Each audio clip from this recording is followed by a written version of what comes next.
Instagram Live. We're good on Facebook Live. I don't know. Come on now. Almost there. Okay, YouTube's good. Is my audio good? Can you hear anything in I the background? I can hear. It sounds like somebody might be doing dishes, but Yeah. it is just a little bit. Nothing crazy. He said nothing crazy. He can kind of hear it. Yeah. What? He said he can kind of hear it. I can really hear it now. Yeah. All right, Twitch is taking its sweet time, but all right, there we go. All right, we are live on all platforms, and we're a little bit upset, so we will get right into this.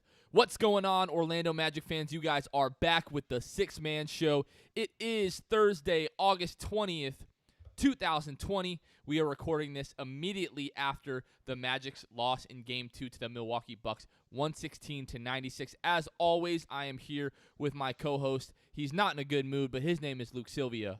Luke Sylvia, what's going on? Well, first it was 111. Don't cheat us those 5 points. You said 116. Excuse me, I'm sorry. I saw the 96. Thank you. Look, my Yeah. head's spinning. I'm a little angry. You know, my Yeah, math yeah. isn't always great to begin with. You throw emotions in there, and you get 116.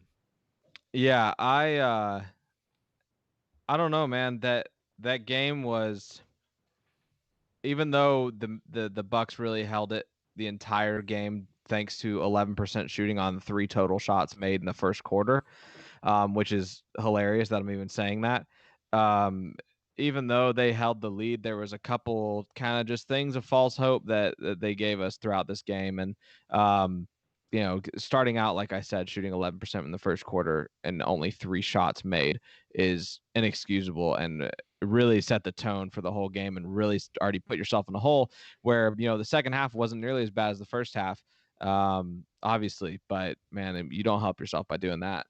Yeah, I mean, we were kind of nervous going into this game because it was just like, okay, so we won game 1. What are the Bucks going to look like, when they come out?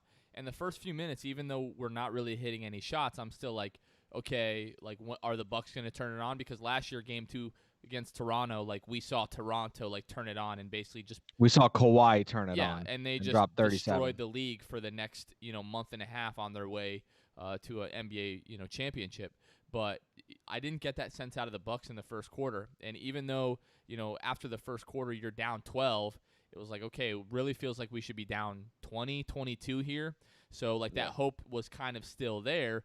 And then, the Magic go on to lose the second quarter to the Bucks, 30-39. And then, at halftime, you're looking at a pretty sizable deficit. So, but yeah, much better second half, obviously. Actually outplayed the Bucks in the second half, outscoring them by 4 points. But it just wasn't enough. I mean, Vucevic had it going all night. Let's spend a moment here to really appreciate Nikola Vucevic, right?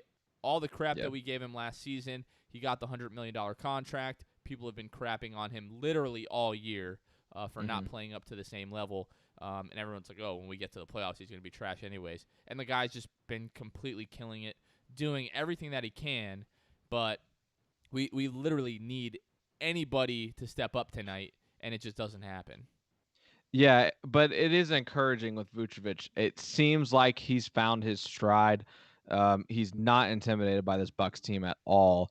There was one point late in the game where Vucevic had a putback dunk that just looked like I've never seen a side of Vucevic like that before. Gave me a little reminiscent of him dunking on Pau Gasol when Pau was playing for the Bulls a few years ago. Right. And so to see him do that in the postseason, really encouraging. The thing that impresses me the most is Vucevic in game 1. The story really was his outside shooting. He's typically a 33-34% shooter from beyond the arc. Tonight, or the other night, he shoots 5 for 8 from 3. So the story there, Vucevic shooting lights out, really doing everything as well. Tonight, though he goes, I think it was 2 for 8 from 3. He still has a great night from the field. Looking at the numbers here, 13 of 23 tonight, 2 for 8 from the field, but 32 and 10. Again, outscores Giannis. Now, obviously, a big part playing into that is that Giannis had some help tonight. He didn't have to do it all.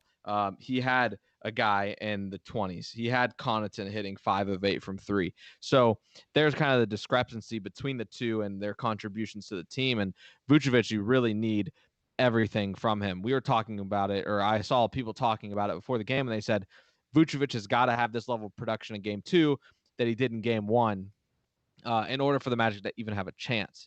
And it's absurd to me that Vucevic has just as good of a game, maybe not as good beyond the arc, but he worked them from every other facet of the game tonight, and you still lose by 15 points. So it just kind of shows the contribution or the lack thereof of contribution from the bench and the role players. I mean, if you look at this box score, Jonathan, 1 for 5 from Gary Clark, 3 for 9 from James Ennis, Fultz 4 for 11, not great. Fournier 4 of 13, that's a whole other story. 1 for 6 from beyond the arc, that really killed us as well. Iwundu 0 for 6 from the field. Augustine 0 for 5 from the field, all 10 of his points coming from free throws. And Ross gave us some sparks here and there, but 4 of 14 from the field, 2 of 7 from 3. So the story of today is no help for Vucevic at all. I mean, none at all. The entire game, you had those runs that were made, but man, it really still tilted the scale in the way of negativity with what they did throughout the rest of the game before that. Well, something else that's really concerning, you know what I mean? When you look across, the box score, looking at the Bucks here, for the second straight game, Chris Middleton really not playing well. 2 points, 5 rebounds, 6 assists, but 1 of 8 from the floor, 0 of 4 from the three-point line. So you're able to hold Giannis to, 28 points, 20 rebounds. But Chris Middleton, their second All-Star, he's not playing well. The Magic have to capitalize. We talked the other night about how the margin for error for this team playing against the elite teams is basically non-existent. And you have an opportunity where a guy like Chris Middleton is not playing his best basketball right now. Really, if the Magic have a decent or average offensive night, they have a chance to win this game going down the stretch. So just really disappointing to see a guy like Vucevic play so well. Really to see them do a relatively good job on Giannis. I mean, 28 points is what it is. But this is a guy who averages over 60% from the field, shot 10 of 23, so under 50% for the game. And just games like this, you've got to be able to take advantage. Sure, they had guys like DiVincenzo hitting big shots and Connaughton hitting big shots. And, of course, Brook Lopez, he kind of broke out of, the shooting issues that he had in the first game. But, man, against a team of this caliber, when their second All-Star doesn't have a good game for the second straight game, that's really, I think, where my biggest point of frustration comes, is that the Bucks really did not play well. The Magic are going to have to play extremely well to have any chance in each of these games. But especially when the Bucks do not play well, the Magic you've got to capitalize. If you want a chance to make this a competitive series, forget even winning the series. If you want this series to go, 6 or 7 games, I mean, good grief. Like, if the Bucks are not on their A game, the Magic need to be. There's no way around it. You can't make any excuses. These guys have to play well. And at this point, I mean, we've been talking about this storyline for, it feels like 2-3 years now, especially with Evan Fournier. But if this is the kind of series that Evan Fournier is going to have, I mean, you can't get the guy off the team soon enough. Looking at DJ Augustine, another guy. 10 of 10 from the free throw line. Congratulations. All of those foul line visits coming off of him just over dribbling and then low shot clock opportunities. He's just driving into the lane and flailing. And because he's a smaller guy, he's getting the calls. How many times do we have to see this guy dribble the basketball for 10, 12 seconds, make one pass just to basically demand it right back, take another 4 or 5 dribbles, and then hand it off to somebody who's got 3 or 4 seconds to try to get a good shot up? I'm just, I know you feel the same way, but just, man. Yeah, and that pretty much sums up my DJ Augustine take. It's about the same as everybody else's. And what you say the most is the phrase that I'll take, which is he dribbles the air out of the ball and then forces up a shot or passes it to someone else just in time for them to throw up a shot and have to miss. So really unfortunate to see kind of the lack of accountability that DJ gets from Cliff to do that type of stuff. Obviously, he's getting veteran treatment there. Kind of just do whatever you want and hope for the best. And when it comes to Evan Fournier, man, I could probably talk about this for 5 hours. Evan Fournier, there was one sequence that I tweeted out about, and Evan misses an open three. On the other end, it's a kind of a short it's probably a medium range rebound. It bounces right in front of Evan, and the first bounce, he's not on it. Bucks player is on it, but kind of fumbles the ball again, and then finally Evan dives, and by that point it's too late. And they already have the ball and get a second chance point. I believe they scored on that possession. So it's just stuff like that, man, where if it'd be one thing if Evan was just missing open shots over and over, and then you could just say, oh man, feel kind of Which bad he for him, he's in a is. shooting slump, right? But that's not the only thing. His effort is not there. He misses a shot, he puts his head down. He misses a shot, he lacks effort on the other end. He misses a shot. The list goes on, and it all starts with he misses a shot. There's really no other thing to say, but Evan just needs a better attitude. Yeah. Evan needs an attitude like James Ennis. Evan needs an attitude like Markelle Fultz. Heck, even Nikola Vucevic. Vucevic tonight down, your team's down 10, and he's still trying to yam it on dudes on a putback. Like, doing everything that you can. I promise you, if Evan Fournier was freaking 7 feet tall, we would not see him doing that at all late in the game down 10, even if he could. I think really what it comes down to, and really, especially in the second quarter, it just felt like they were letting the offense dictate their effort defensively, which a team of our level of talent, newsflash, is not great. You can't allow that to happen. Even if the shots are not falling, like, you need to pick it up even more on the defensive side of things to stay in a game against a team like the Bucks. But Evan, at this point, it just seems like he's lost all confidence in his shooting in this series. Through the first two games, just I don't have it in front of me, but I can tell you, just shooting an abominable percentage from three. 1 of 6 tonight. I mean, Luke, you might be able to pick it up and tell me what it was. Obviously, that fourth quarter the other night probably brought it up a little bit, but it's not great. 3 for 7, so 4 for 15, I believe, is the number if my math is right. 4 for 15 through 2 games. Just over 25%. That's nowhere near. Obviously, I mean, this year the guy was shooting pretty close to 40%. Definitely struggling throughout the first 2 games. Plenty of time to turn it around in this series. But man, it's just frustrating because a team like Milwaukee, who had the best record in the league this year, one of the the best defensive teams in the league, one of the best offensive teams in the league. If they turn it on, right, and Chris Middleton starts knocking down shots, if Wes Matthews starts knocking down shots, like, this is going to get ugly really, really quickly. Oh, good night. Luckily, the Magic, were able really to stick their foot in the ground. I mean, really, Vooch was able to stick his foot in the ground, especially in the the second half there, and get things going in that third quarter. I think he had like the first 8 or 10 points for the Magic, really able to help us close that gap a little bit. But outside of that little outburst, I mean, instead of losing by 15, we're looking at losing by 20, 25 points tonight. So, I mean, it doesn't really feel like it's a lack of effort. I mean, you've got, like you mentioned, you still got guys like James Ennis who are all over the place. Markelle Fultz, who's still, trying to do their best. Kem Birch, Wes Iwundu, guys that are still playing with good effort, even though they might not be the most talented guys.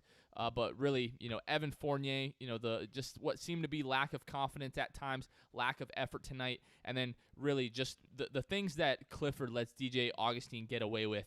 It just seems like, not to sound like a broken record, but pounds the air out of the ball and just kills whatever flow we have offensively in that second unit. Just stands on one side of the floor, tries to beat his guy off of the dribble, drives into guys like Giannis and Brook Lopez, only either to get fouled like tonight because, again, he's a smaller guy, he gets the benefit of the doubt, or just getting completely swatted or misses a layup or whatever the case may be.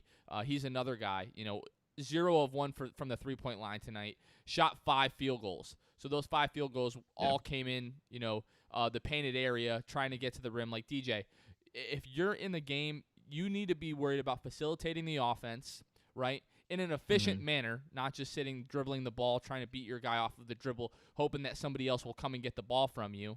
But run, pick, and roll, or you need to be sitting in the corner trying to get some open threes and knock them down when you have the ability to. Last year, I think DJ shot like 45%, in between 45 and 50% on spot-up three-pointers. Can tell you it's nowhere near that this year, and we're going to need that from him, especially in this series if we're going to have a chance. But second straight game, the Bucks really didn't play all that well. The Magic, if they can continue to muck it up and ugly up these games, they're going to have a chance, especially if they're able to get off to a better start. Yeah, and I was listening to the ESPN broadcast tonight, and Doris Burke, said something that's, I mean, fairly obvious, but still useful to information. And this ties in with DJ Augustin.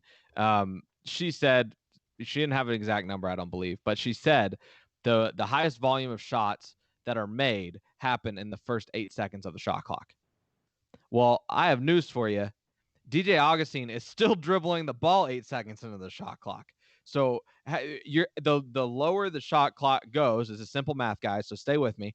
The lower the shot clock gets to 0, the worse chance you have that ball is going to go through the hoop.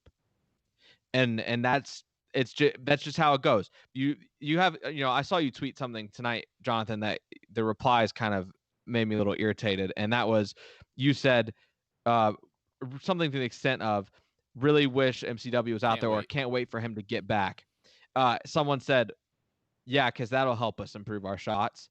Well, maybe not directly, but indirectly, MCW might come up the court and pass the ball off to the wing and get that started, get the motion started. DJ goes up the court, waits for a screen that, by the way, sometimes doesn't even use. He's a great point guard off the pick and roll, but sometimes he doesn't use that pick at all. And it's not because he's going the opposite direction. He literally just backs up and does whatever he wants. So with MCW, and he's at least going to make that first pass to the wing, get the play of the motion starter, or throw it into the post of Vooch. Something that I just feel like DJ wants to either play off the pick and roll or play hero ball, or just kind of pass it off to somebody else to lower their shot percentage for the game, when it should have been him taking the shot at that point, because that was his responsibility for the reason that they had that shot. So, I mean, there's just a lot that you can say about DJ Augustin in this series, specifically tonight as well, where we didn't get help from other players on the roster either. His play last game was able to kind of blend in solely because, well, he ended up getting, I believe, a double-double, still shot poorly from the field. And we had other guys like Gary Clark and James Ennis and stuff step up in a more efficient way than they did tonight. And so DJ was able to blend it a little better. But man, he was front and center tonight. Well, when I made that comment about Michael Carter-Williams, it's not even necessarily all about the offense. Because as much as we've seen, Cliff will still trot out lineups with Michael Carter-Williams and DJ Augustin, and just kind of, send Michael Carter-Williams into the corner for whatever reason. I really don't want to get into that. Yeah. But the other thing is, like, Michael Carter-Williams just brings an edge. He brings a level of intensity, especially defensively, that we could really use right now. Especially against guys like George Hill and Eric Bledsoe. I mean, defensively, especially with a team as big as Milwaukee, there's times out there where it's just like DJ's just useless. Like, I hate to put it that way, but he just cannot guard, especially longer guards like George Hill or a strong guy like Eric Bledsoe. It's just not going to go well. And then if they get him into any kind of pick and roll and try to get a switch on DJ, it's barbecue chicken, as Shaq would say.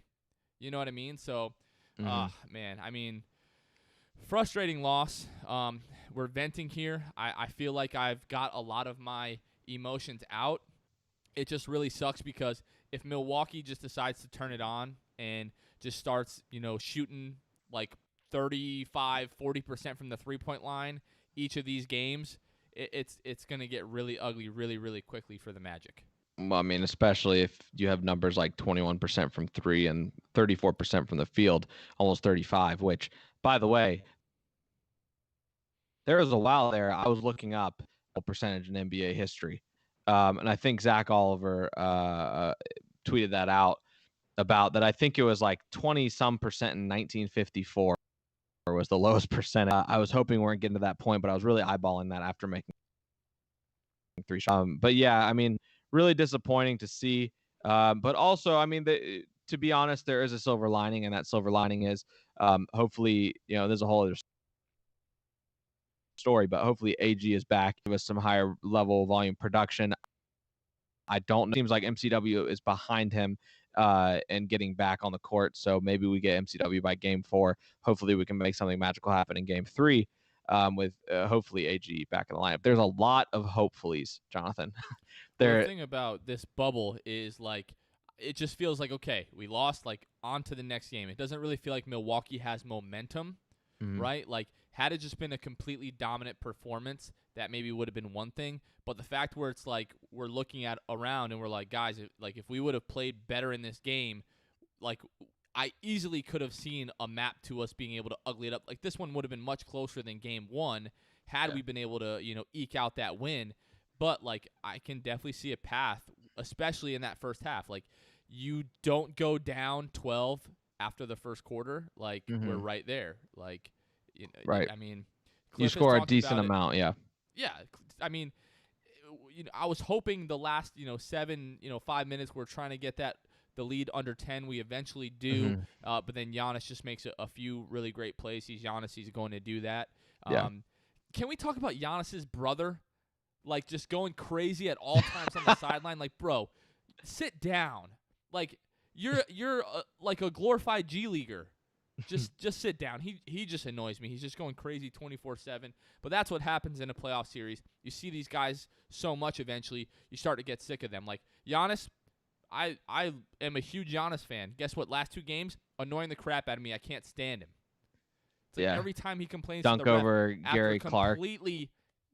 Yeah, oh yeah. And Anybody else on the Magic, that would have been a tech, but we're not here to talk about that. yeah. Him, talking crap to the refs, doing all this stuff. Anybody on the Magic, that's a tech, but That's that's P neither here treatment. nor there. Yeah, exactly. But the fact that we're in the bubble, it doesn't feel like the Bucks have a ton of momentum. I do still like the Magic's chances in Game 3, but it's just going to be so key. The Magic can get good starts in the first and second halves, that first and third quarter. I feel like if we can win those consistently, the Magic are going to have a really good chance to win these games. Well, I think the most important part, which is kind of what the Magic have struggled with, is when your offense is clicking, your defense needs to create offense. And it just never seemed like they were on the same wavelength, man. And there Been was that way points for 10 months, Luke. exactly. And the issue, especially, or the frustrating part of it all, is you're seeing the Magic get stops.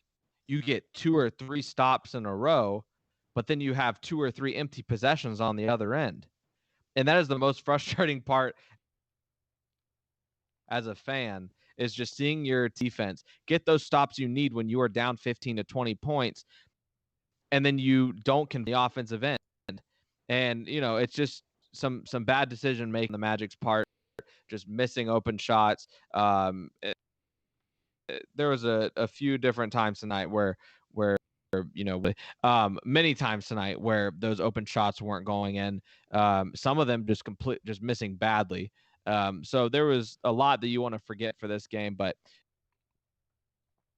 Magic played terrible and still only lost by 15. Like you said, the Bucks don't seem to have a ton of momentum. Their momentum maker is Giannis and Pat Connaughton knocking down those threes, and then some of the other help that they got tonight. But for the most part, man, after that loss, just because of why it happened, how it happened, Game 3 could be a lot better.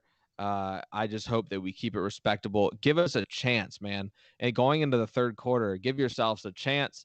Be down by single digit, and then get that run going in the fourth, because the team does have a lot of fight when whatever reason. That's where Evan Fournier has decided he's going to start scoring points in the last 5 minutes of the game. He's done that 2 games in a row now, where he just kind of has some key buckets down the stretch to make his box score look a little prettier. So if we just get him on track, man, in the first 3 quarters, preferably in the first quarter, would be great.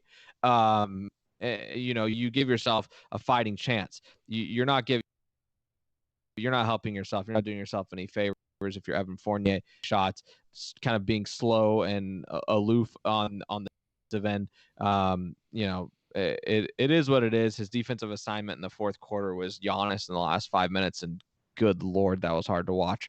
But it's Giannis, man. He's going to do what he wants to do. You got to shut down everybody else. And that's kind of what you touched on before the series started, was just contain everybody else.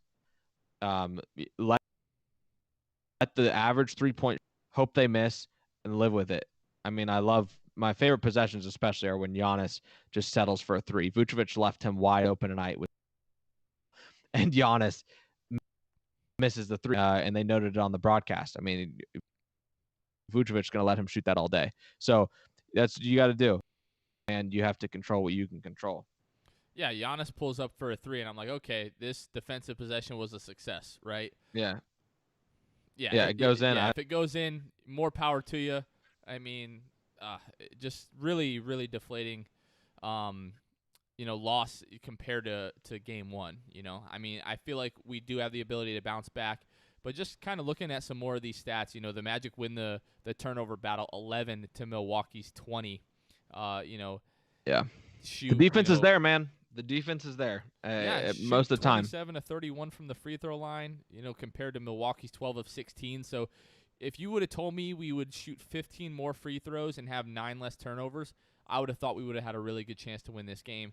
Obviously, you lose the rebounding battle. A lot of that is because of all the shots that the Magic were missing, definitely. Less assists than the Bucks, again, because the Magic just could not knock down shots. So that's really what it comes down to, and Luke, you and I talked briefly, before the podcast off air, is that, after game 2 last year against Toronto, when the Magic couldn't buy a bucket, it really felt like because like Toronto just locked us down, just like locked in, and just the Magic couldn't do anything. It didn't feel like that tonight. No, there were stretches where the Bucks looked really good defensively, but it was just a lot of making poor decisions with the basketball, taking bad shots, and then even when we had open shots, couldn't knock them down. Yeah, that was definitely a big part of tonight. Last year, to compare, I believe the final score last year in game 2 was 111-83. So they scored the same amount of points the Bucks did, but it was a completely different story. The team, the Magic shot better than they did tonight, but not by much, 37% and 26% from the three-point line. But it was for a whole different reason, like you said. The Raptors were just locking up the whole game. Kawhi Leonard was playing out of his mind on both sides of the ball, scoring 37 points, and then just defending at a super high level. So that was the story that night. And tonight, it's just, you could probably look, if you didn't watch the game, you looked at the box scores between you would probably say, oh, so it was similar to the Raptors. The Bucks locked up and caused, wreaked havoc on the offense of the Orlando Magic. But not the case. The other thing that we haven't seen yet, Luke, don't forget, is Ersan Ilyasova. Yeah, right, who's missed the first 2 games for the Bucks. Back in December, had 17 points on 5 of 6 shooting from the 3-point line, with 14 rebounds in that game. So was Giannis Ersan playing that game? Back, do you know? Let me take a quick look. But Ersan comes back and starts shooting like that. It's going to be a real problem. No, Giannis did not play in that game. So I was wondering where those boards came from. That's my answer. So, but yeah, no, I mean, at the end of Ersan doesn't really change the makeup of this team. No, I'm come on. I did not mean to make this. Well, into a no, I know. I'm clear. Come on now. Listen, no. So clearing it up here. He's another shooter that essentially is what the Bucks are, right? I mean, they're one superstar, a bunch of role players who can shoot, and even then, not at a great level. Statistically, this year, they only have a few guys that shoot over the league average of like 33%, or 35%. Sorry. So, Ersan will maybe come in and then, he's not hitting shots, get out on him, close out. Kind of just the same way. You handle him the same way as everybody else. He's a little bigger, but he won't be in the paint as much as long as Giannis is playing. And by the way, I mean, Robin Lopez just got bullied by Nikola Vucevic. Dude, Vuce was taking it to him every which way tonight. It didn't matter how far he was from the basket. Back to the basket, hit you with a spin move off the pivot. Good night. Or just hit him with the jab step and crossover and was at the rim. That or just a stare down jumper. I mean, Vucevic, when he's on, he is really fun, especially for a big man. Big men, if they're scoring, 30, 40 points, it's because they're just dominating inside. That guy, Vucevic, is going to be able to knock down the mid-range shots, the occasional three-pointer, unless it's game one, then he's Steph Curry. And then able to get his buckets in the post as well. And he just kind of adjusts it based on who the defender is. If you're going to give him space and you're not even going to put your hands up, hand down, man down, he's hitting that mid-range shot. So it really just a breath of fresh air to have Vucevic on the court. Imagine what this series is if Vucevic only scoring his averages for the year. It would be all bad, Luke. All very bad. I'm very I don't know what the word is here. I'm optimistic to do so, but I am still scared that he is going to dip back down to normalcy, and the Bucks are going to figure him out. But I hope at that point, then it just opens up for the Magic players that have been in a shooting slump to really open up from three and hit those shots. Clifford said it. He said, to beat the Bucks, you've got to hit your three-point shots, and that is something the Magic definitely did not do tonight. So hopefully going into Game 3, who knows? Maybe the Bucks lock in a little bit more on Vucevic and leave him, double team him in the post, and leave guys open from the three-point line. But regardless, I'm what happens on Saturday. And as a Magic fan, it'd be pretty easy to be super down right now of the Magic. But you think about what you thought about this series before Game 1, and this is a really good spot. You would have paid good money to be 1-1 with the Bucks. Oh, yeah. And, it would mean a lot to be able to either get a win or keep it respectable. People who are casual NBA fans, if you talk about the Magic around them and you say, man, I think we have a shot, a fighting chance to win in game 3, they'll laugh at you. But guess what? They probably don't keep up with the Magic Bucks series at all, besides the box score. This game's totally different tonight. Hit your open shots on Saturday, and who knows, you might be getting out of there 2-1 in the series. Yeah, I feel like anybody that's paid any attention to the first two games would realize that, the Magic are, on offensive night away from being up 2-0 in this series. So, hopefully better showing on Saturday. That game, I think, is starting at 1 o'clock, so early tip-off. So, going to be a lot of fun. Hopefully we're able to talk, Saturday after the game and be up 2-1. That would be huge, even if you don't end up winning the series, but being able to take two games from the number 1 seed would be really great. A little bit of quick NBA news. It looks like the Timberwolves have secured the number 1 pick in the draft. The Warriors have the 2nd pick, the Hornets have the 3rd pick, and the Bulls have the 4th pick. So, admittedly, haven't really been paying a lot of attention to college prospects this year. Hard to do when it doesn't affect your team. You're in the playoffs. Pretty much. You know what I'm saying? You know what I'm saying? All we care about is Chuma Okeke. Baby. Well, who knows what the Magic are going to do with that pick. Really hoping that, Weltman has a draft night trade up his sleeve to, give us a little bit of cap space and to, really get the younger guys some more opportunities. Looking at you, Evan Fournier. But we'll see what happens. So, hey, it is what it is. He's got a player option going to be expiring next year one way or the other.